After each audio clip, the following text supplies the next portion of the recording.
One of the best of Adam Curtis's output, I think, is this 1997 documentary feature, The Way of All Flesh. Its subject are the intriguing genes of one Henrietta Lacks. This is the film in its sped up form, and I'd like to read out the Free Encyclopedia's information, or what I felt was the most relevant information on Henrietta Lacks. Henrietta Lacks, born Loretta Pleasant, August 1st, 1920, passed away October 4th, 1951, was an African-American woman whose cancer cells are the source of the HeLa cell line, the first immortalized human cell line, and one of the most important cell lines in medical research. An immortalized cell line reproduces indefinitely under specific conditions, and the HeLa cell line continues to be a source of invaluable medical data to the present day. Lacks was the unwitting source of these cells from a tumor biopsied during treatment for cervical cancer at Johns Hopkins Hospital in Baltimore, Maryland in 1951. These cells were then cultured by George Otto Gay, who created the cell line known as HeLa, which is still used for medical research. As was then the practice, no consent was required to culture the cells obtained from Lacks's treatment. Neither she nor her family were compensated for the extraction or use of the HeLa cells. Even though some information about the origins of HeLa's immortalized cell lines was known to researchers after 1970, the Lacks family was not made aware of the line's existence until 1975. With knowledge of the cell line's genetic provenance becoming public, its use for medical research and for commercial purposes continues to raise concerns about privacy and patients' rights. George Otto Gay, the first researcher to study Lacks's cancerous cells, observed that these cells were unusual and that they reproduced at a very high rate and could be kept alive long enough to allow more in-depth examination. Until then, cells cultured for laboratory studies survived for only a few days at most, which is not long enough to perform a variety of different tests on the same sample.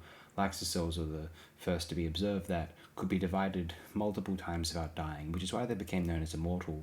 After Lacks's death, Gay had Mary Kubicek, his lab assistant, take further HeLa samples while Henrietta's body was at Johns Hopkins autopsy facility.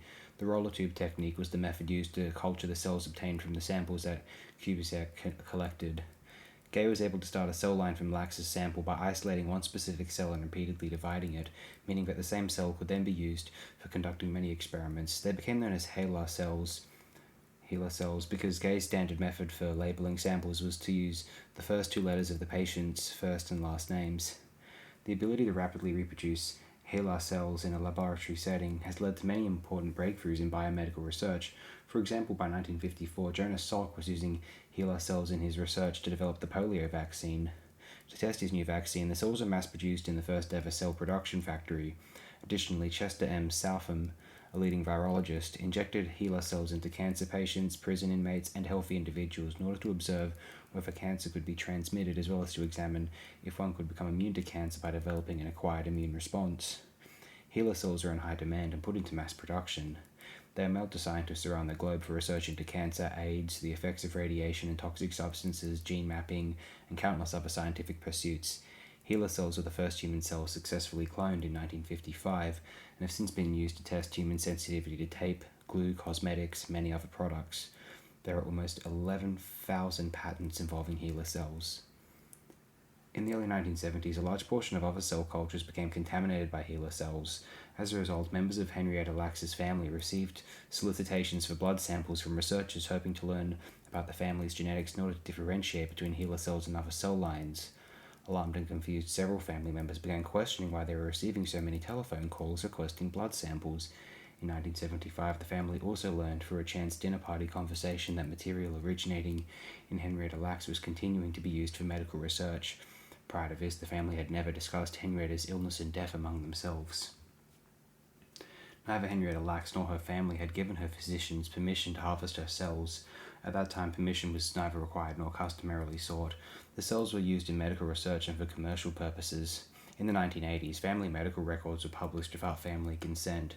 A similar issue was brought up in the Supreme Court of California case of Moore v. Regents of the University of California in 1990.